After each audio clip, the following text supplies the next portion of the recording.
Hi, welcome everyone. We're live at 1 on our Tuesday edition, June 8th. It is the week of the festival. We are 3 days out at this point, folks.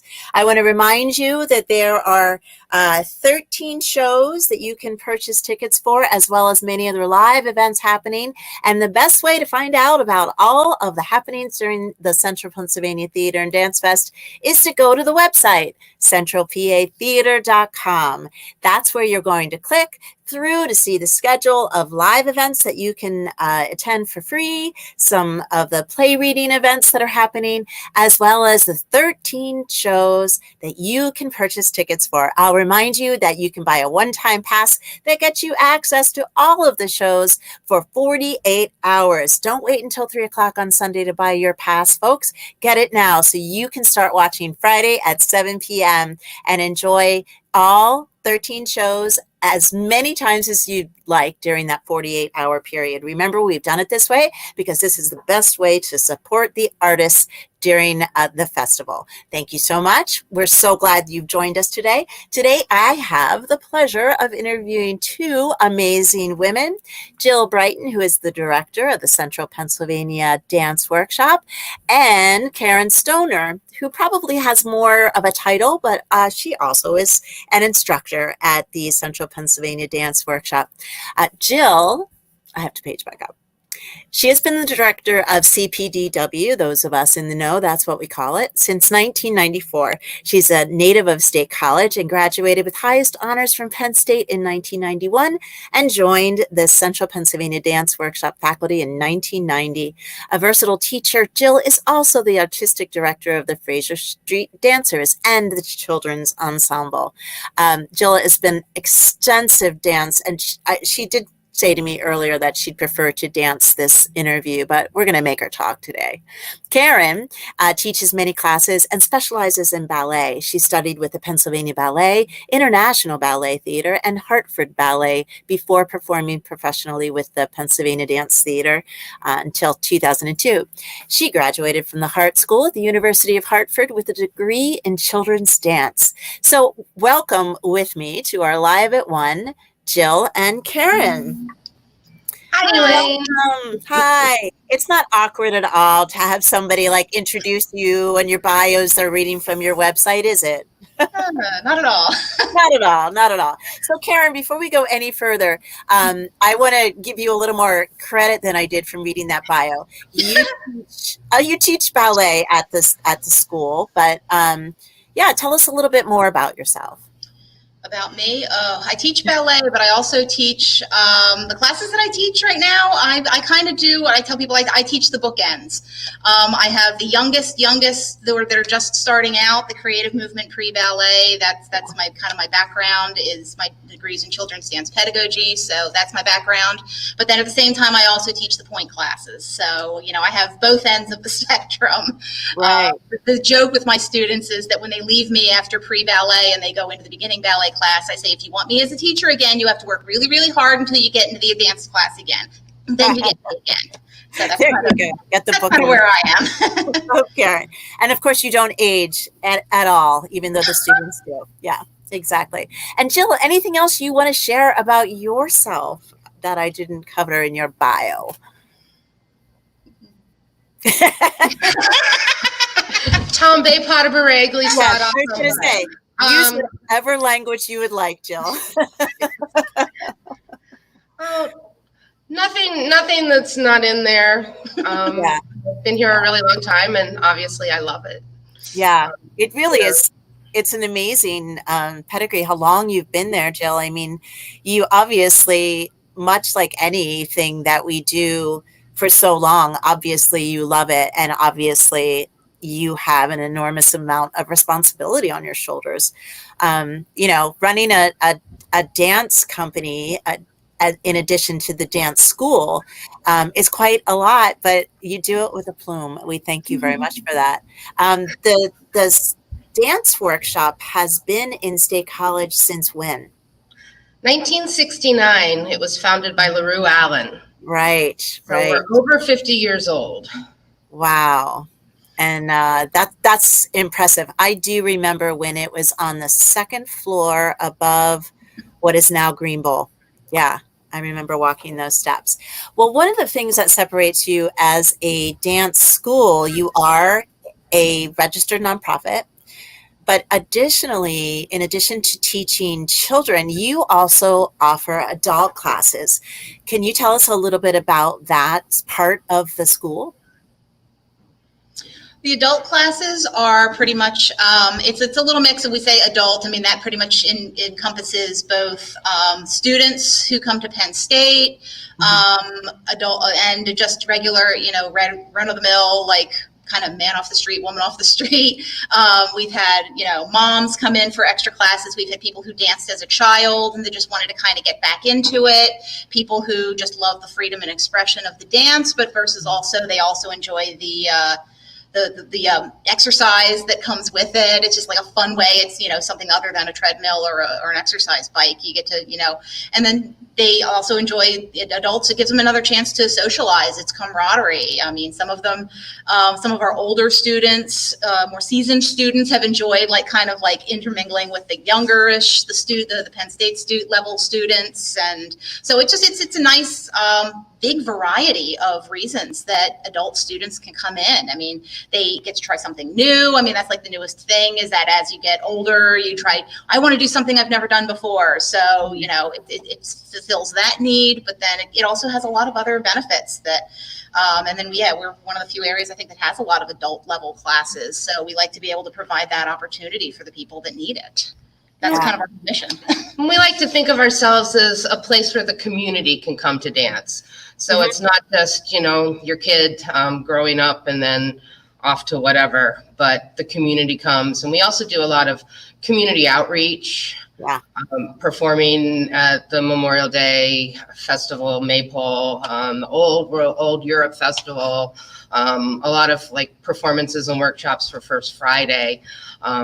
Which have been primarily attended by adults. We really haven't had any kids for First Friday, for Downtown State College's First Fridays. All the workshops we've had are pretty much adult geared. So. Yeah, and that's great because there are a lot of folks who maybe they were involved in dance as a younger person, and dance, art, all painting, drawing. A lot of these art classes are things that people maybe move away from just because they get busy for a number of reasons, but you're really offering an avenue back into taking some of those classes. And that's great. That's really a need that this community has. And thanks for fulfilling it. So you have always been really great about creating these opportunities for your students to perform. You do 2 annual or 3 annual shows for your students. I forget now. Two all-school performances where, both the children and the adults participate. Yeah. And like the Arts Festival, we can consider an annual performance, but that's primarily children because we perform on Children's Day. Yeah. And that's a great opportunity for not only for the students to practice their performance skills, but to celebrate dance in their lives. I mean, that auditorium during your annual shows is just filled with so much joy and excitement. I think it's really neat. Maybe one of the little kids goes off from a family and they go to class, and then suddenly their brothers and sisters get to see what it is they've been doing, when they come home in their cute little, pink shoes. But what is it they're really doing? And to see them perform as an ensemble like that is really something special. And I have to say, absolutely adorable. And moving too. I mean, you're both choreographers, correct? And most of those pieces that you do in your annual show are choreographed by the instructors of the class. But Jill, you yourself teach many of the classes, correct? Yes.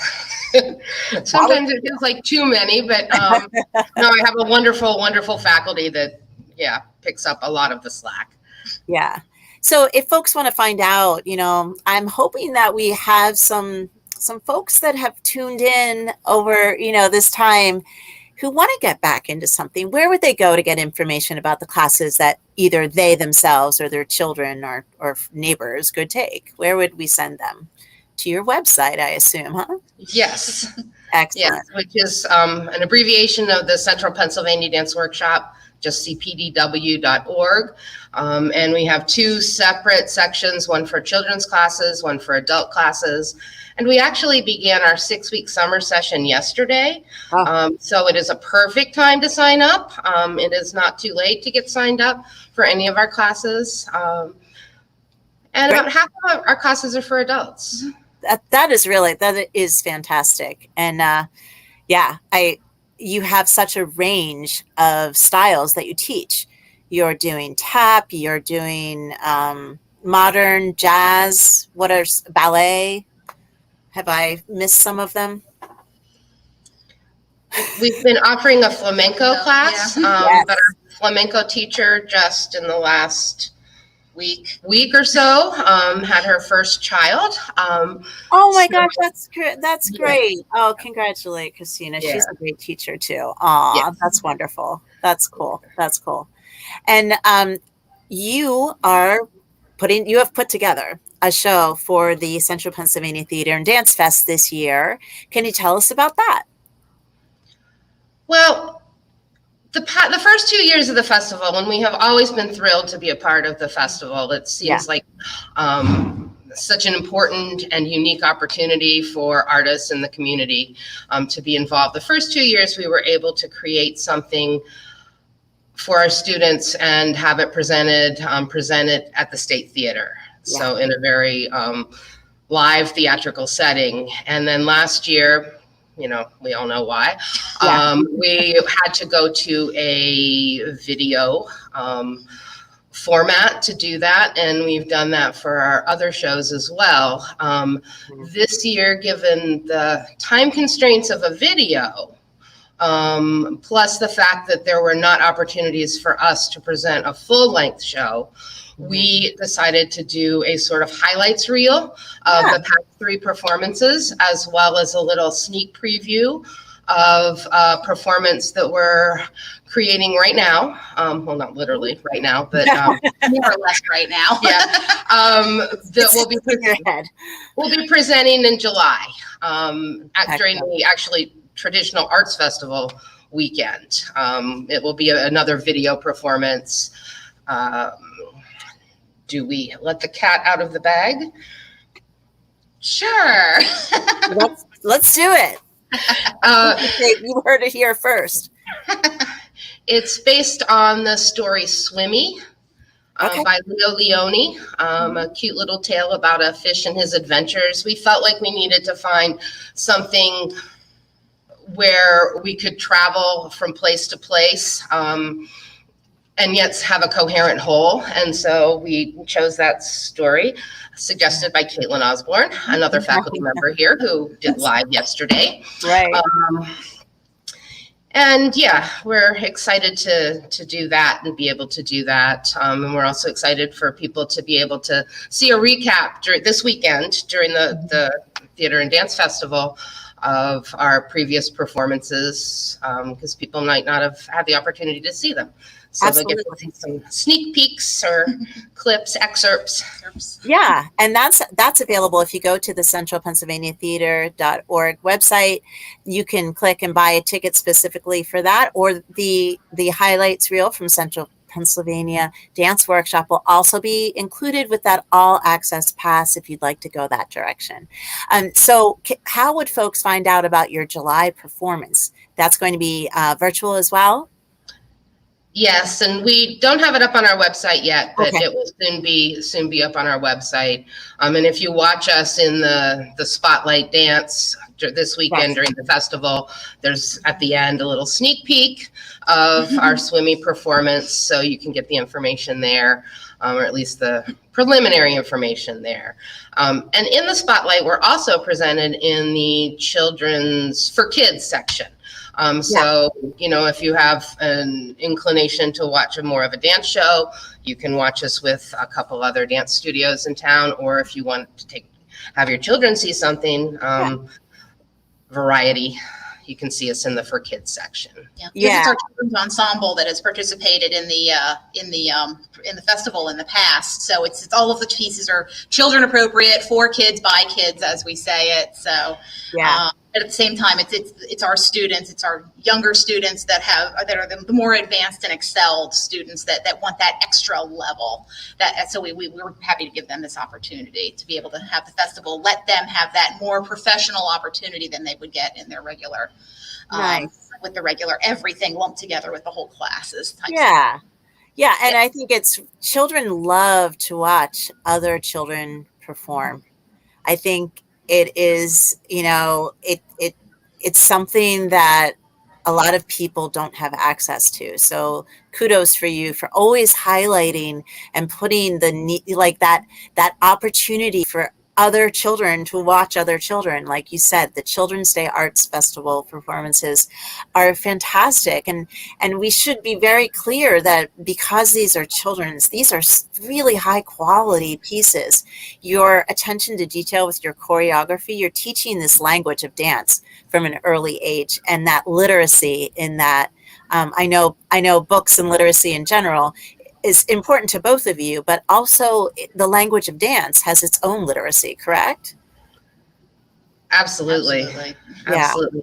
I mean, and one fun thing about this, besides the fact that it's kind of our, I don't know, by invitation only students who participate in this, it's outside of the classroom. So it's like all weekend rehearsals, extra rehearsals, and instead of doing this class's piece and that class's piece, a more like recital-like format, even though we always have a theme, it's a story.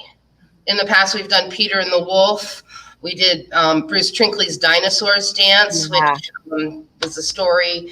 We did the Carnival of Animals. So it really, we like to make it a full story, which, not a ballet, but similar to a ballet in that it has a beginning, middle, and end, Yeah, and there's an understanding of the story being expressed through the movement and the music, and the entire, choreography itself is helping to tell that story. And I think that's such a powerful message for kids and for adults too. It's really powerful to watch dance, and I really hope that people tune in, even though you might say, "Oh, well, it's kids. I don't want," it's really enjoyable to watch, especially the clips. That dinosaur show, I want to say Sleeping Beauty, and now you just said what it was, the Carnival of Animals, but the beautiful lyrical nature of a lot of your choreography is really delightful to watch. So especially on the State Theater, I look forward to that footage.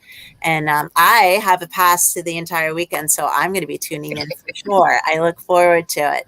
Is there anything else before we wrap up that you want to share with folks? Oh, you are in your studio right now. Yep. And the studio, ta-da! The studio is located on Fraser Street. I'm sure if anyone lives in State College, they've seen your beautiful display windows that you always do. I love them. They always make me smile. But what's your address there? We're at 101 South Fraser Street downstairs. So we're really right around the corner off of College Avenue on Fraser. Right. So I do hope folks will go to the Central Pennsylvania Dance Workshop website, cpdw.org. You can check out their class offerings and read more about the faculty, such as Jill and Karen. Real quick, Karen, give us a wave, because I think your names were reversed, and then that's Jill. Yeah. Because I realized, it's there. Oh, Paul, you're amazing. Maybe I read it back. I didn't put it up, but yeah. So you're a mirror image of each other. It's okay. You've got mirrors behind you. So anything else before we leave that you want to tell the folks that we haven't covered today? Go to the festival, everyone. Yeah. Yay. I did not pay them to say that. All right. Well, it's been a pleasure to talk with both of you. I so look forward to seeing you in person down the road a piece. And certainly, I can't wait to run into you at a live performance somewhere. So thank you both very much for joining us today. And remember to check out centralpennsylvaniadanceworkshop.org and the centralpatheater.org website. Thank you. Thank you. Thank you. We'll see you soon. So I want to take a few minutes and remind folks that you're going to want to buy your tickets. As I mentioned early on, you're going to want to buy your tickets early to enjoy all of the offerings, such as the spotlight that Jill and Karen were referring to. That's where you can see their children's ensemble featured pieces from the Central Pennsylvania Dance Workshop, as well as many other children-oriented and family-oriented pieces. You find that all by going to centralpatheater.org. One more time, I want to show you this. Once you're on the website, you're going to look for that Broadway On Demand bar that's highlighted there in green, and that will take you to the place where you will buy tickets. You will be asked to form and set up a login and account with Broadway On Demand, and it's great to do that. You're not being taken someplace fishy. I did it, and I'm so excited. I'm already looking for more shows that I can enjoy in Broadway On Demand. So you can get a pass for the festival that will include all 13 shows, plus the spotlights and all of the other things we're talking about, for either a $55 fee for all access, or you can become a sponsor of the festival. There we go. That's where you would log in, set your login and account with Broadway On Demand. Thank you for joining us today. Tune in tomorrow, where I will be interviewing Tiara Williams from Black Tea, and she was also last year's featured poet for Central Pennsylvania Theater and Dance Fest. We're 3 days away, folks, and already I feel a little sleep deprived, but we love it. We wouldn't do it if we didn't love it, as Jill said earlier today when I was talking with her. So thanks for tuning in today, and we'll see you tomorrow at 1. Bye, folks.